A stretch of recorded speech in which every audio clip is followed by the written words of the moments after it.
অন্তর্বর্তীকালীন সরকারকে দ্রুত জনমনে এই আস্থা ফিরিয়ে আনতে হবে যে প্রতিটি অন্যায় এবং মানবতা বিরোধী অপরাধের বিচার দেশের প্রচলিত আইন অনুযায়ী হবে।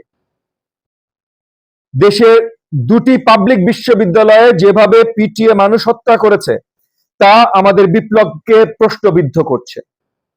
দেশের আইন শৃঙ্খলা রক্ষায় সেনাবাহিনীর বিচারক ক্ষমতা ন্যায়সঙ্গত দৃষ্টিমান প্রয়োগের পাশাপাশি পুলিশ বাহিনীকে দ্রুত শতভাগ কার্যকর করতে সরকারকে ব্যবস্থা গ্রহণ করতে হবে। প্রিয় সাংবাদিক বন্ধুগণ, একটি অবাধ এবং নিরপেক্ষ নির্বাচন অনুষ্ঠানের জন্য বর্তমান অন্তর্বর্তীকালীন সরকারকে যৌক্তিক সময় পর্যন্ত আমরা সব ধরনের সহযোগিতা করতে প্রস্তুত। কোনোভাবেই বর্তমান সরকারকে ব্যর্থ হতে দেয়া যাবে না। দেশে পোশাক খাতে যারা বিশৃঙ্খলা সৃষ্টির চেষ্টায় লিপ্ত ছিল তাদের দ্রুত আইনের আওতায় এনে মালিক শ্রমিকদের স্বার্থ রক্ষায় প্রয়োজনে একটি আলাদা কমিশন গঠন করে এই খাত সংক্রান্ত সব সমস্যার সমাধান নিশ্চিত করতে হবে। ডিজিটাল নিরাপত্তা আইন বাতিল করে মুক্ত গণমাধ্যম নিশ্চিত করে দৃশ্যমান পদক্ষেপ গ্রহণ করতে হবে। দেশের সব ধর্মের মানুষের নিরাপত্তা নিশ্চিত করে সংখ্যালঘু নির্যাতনের অতিরঞ্জিত অভিযোগকে পর্যাপ্ত তথ্য প্রমাণ দিয়ে খণ্ডন করতে হবে।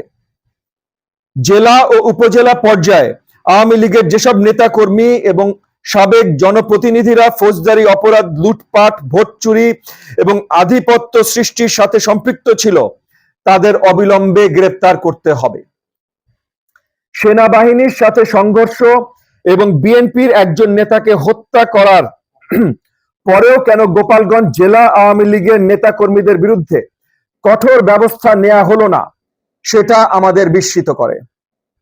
পতিত স্বৈরাচার হাসিনা সরকারকে নানাভাবে নির্বাচনী বৈতরণী হার পার হতে সাহায্য করা জাতীয় পার্টিকে কোন বিবেচনায় অন্তর্বর্তীকালীন সরকারের সাথে আলোচনার জন্য আমন্ত্রণ জানানো হলো সেটা জানতে চাই। দীর্ঘদিন অনুপস্থিত থাকা, নিজস্ব লোকবল দিয়ে মুসল্লিদের উপর হামলা চালানোর পরও কিভাবে বায়তুল মুকাররম জাতীয় মসজিদের খতিব সাহেবের মতো অতি সম্মানিত পদে মুফতি রুহুল আমিন বহাল থাকেন তা আমাদের বোধগম্য নয়।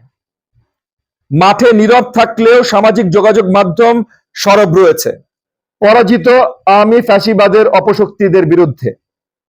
এদের সৃষ্ট গুজব এবং ষড়যন্ত্রকে সম্মিলিতভাবে প্রতিহত করতে হবে।